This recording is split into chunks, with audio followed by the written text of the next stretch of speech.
Redditor ItsJellyJosh had a simple request. Photoshop this cool dog in a cool sink to make him even cooler. How did you think Reddit reacted? Because if you answered, by photoshopping this slick sink dog every which way possible, you are correct. So please enjoy this funny Photoshop contest with what is undoubtedly the dopest doggy who ever lived. No, this pic isn't photoshopped. Not yet, anyway. That's a real dog, in a real sink, making a really awesome pose. Look at how he drapes his arm over just so. Are you excited to see where this good boy goes? Oompa loompa doompa tee durl. You shouldn't waste time chasing a squirrel, Oompa loompa doompa tee dot. What would you do if it's actually caught? What do you think John Travolta is like as a pilot? Does he make conversation about which of his movies he wishes were hits? Or is he weirdly quiet and professional? Either way, insufferable. Would you all pay to see a shot-for-shot remake of A Star is Born with this dog as the Bradley Cooper role?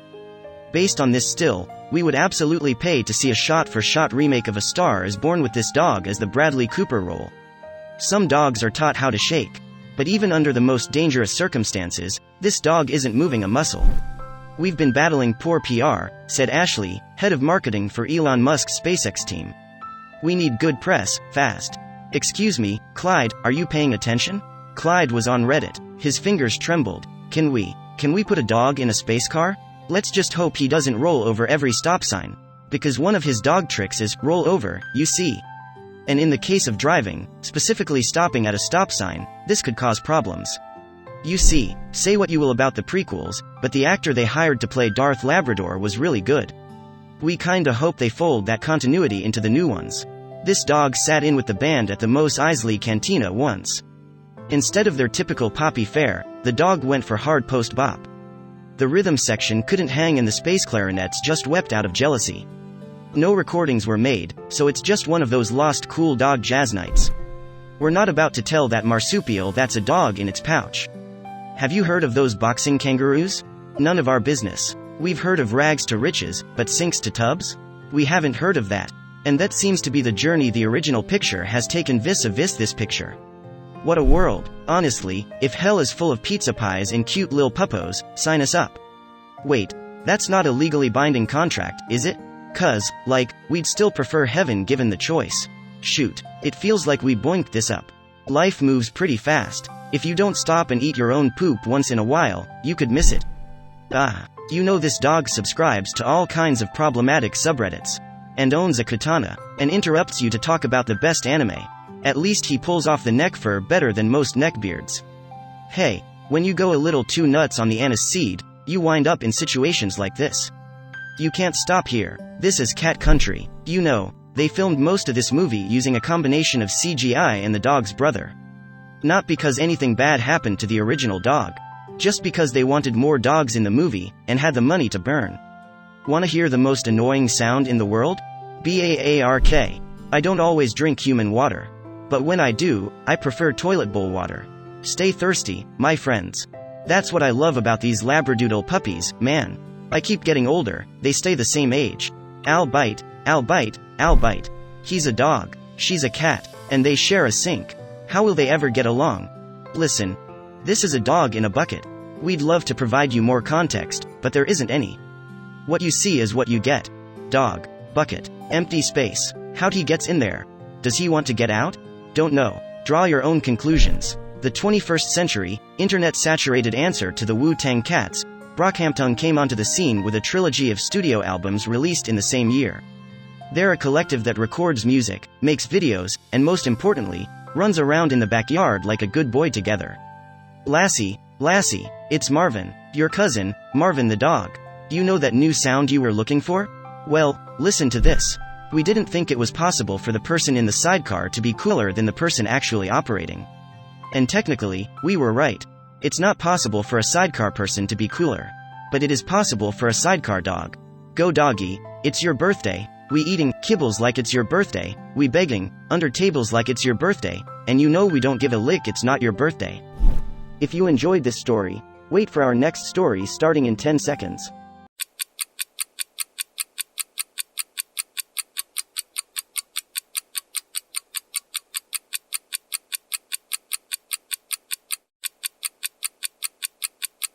And in 1980, loggers found something incredibly creepy in the hollow trunk of a chestnut oak tree. And fans began to call the thing Stucky, because it became something of a roadside attraction in Waycross, Georgia. So how did this thing, whatever it is, end up in that tree in the first place? In 1980, a group of loggers working for the Georgia Craft Corp. happened upon a strange thing hidden inside of a chestnut oak tree that was being loaded onto a lumber truck. The inside of the tree was actually hollow. When one of the loggers looked into the hollow opening of the tree, he was shocked to find the mummified corpse of a dog inside. The animal was stuck in a position that made it appear as though it were fighting to escape. Rather than send the tree, with the dog stuck inside, to the pulp mill, the loggers chose instead to donate it to Southern Forest World. Southern Forest World is a museum dedicated to trees in Waycross, Georgia. For decades, the dog was simply called Mummified Dog. But in 2002, Southern Forest World held a dog naming contest for it. The winning entry, Stucky, beat out runners-up, Dogwood, and Chipper. It was eventually changed to Stucky to avoid issue with the Stucky convenience store chain. Experts who've examined the dog estimate that it crawled into the tree at some point during the 1960s. In all likelihood, it was a hunting dog that had probably chased a smaller animal into a hole at the base of the tree. Brandy Stevenson, the manager of Southern Forest World, says, "People always ask me, how did he get in there? And I always say, well, he was a hound dog. Maybe he was after a coon. And then they'll say, poor old thing.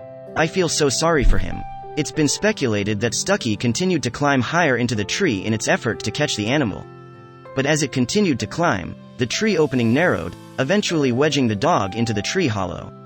Unable to escape, Stucky eventually starved to death inside of the tree. But instead of merely falling into forgotten decay, a very special set of circumstances led to the dog's current state of mummified preservation. Had Stucky died out in the middle of the wilderness, chances are other animals would have come across its corpse and eaten it. Combined with its exposure to the elements, Stucky's body would not have lasted very long. According to Southern Forest World, a chimney effect occurred in the hollow tree, resulting in an upward draft of air. This caused the scent of the dead animal to be carried away, which otherwise would have attracted insects and other organisms that feed on dead animals. The type of tree that the dog got wedged into played a part in its preservation as well. The tannic acid of the chestnut oak helped to harden Stucky's skin. Coupled with the relatively dry environment inside the hollowed tree, it made for the perfect mummifying condition. According to some of the literature at Southern Forest World, Stucky is referred to as a petrified dog. But since he's actually fully intact, as opposed to have been partially or completely replaced by sediment, like a fossil, he's considered a modern mummy. Cases like Stucky's are actually fairly common in our history. Weather conditions required to create what's known as an accidental mummy, a mummy created by nature, are varied, but all have one thing in common: they're extreme. David H. Thomas, an archaeologist with the American Museum of Natural History in New York City, explains, what you're looking for is something extreme. It has to be really dry, or really wet, or really frozen, or really high elevation. When someone or something dies, natural digestive enzymes begin the process of breaking down the body. They need to be in an aqueous, wet, environment to work, so when a body's environment lacks water, decomposition slows down. In areas with extreme temperatures or pH levels, enzyme activity can be impeded, especially when bacteria and fungi are also kept from growing. Certain clothing can affect the mummification process as well, working to help absorb bodily fluids away from the skin. In order for a body to be preserved in ice, it requires an initial freeze drying before it's fully encapsulated. Freeze drying occurs near the surface of the ice and allows for the body to begin the mummification process before being buried in the ice itself. One of the most famous natural mummies ever discovered is Otzi the Iceman. His mummified remains date back to about 3300 BCE, and they're so well preserved that modern scientists have been able to find evidence of his last meal, as well as parasites and other ailments he suffered from prior to his death. Largely regarded as one of the best preserved mummies ever discovered, La Doncella, or the Maiden, is a teenage girl who died more than 500 years ago in a ritual sacrifice in the Andes. Her body was found along with 2 other children, having been left on a mountaintop as an offering to the gods. The catacombs in the crypt underneath the Church of St. Casimir the Prince in Krakow have climate conditions that have allowed for the preservation of nearly 1,000 bodies since 1667. The mummified bodies can be viewed by the public once a year, on All Souls' Day. Following a cholera outbreak in and around Guanajuato, Mexico in 1833, the bodies of over 100 victims were disinterred from local cemeteries due to a perpetual burial tax. They were stored in a nearby building, in a climate that allowed for natural mummification. Today, the building is the El Museo de las Momias, the Museum of the Mummies.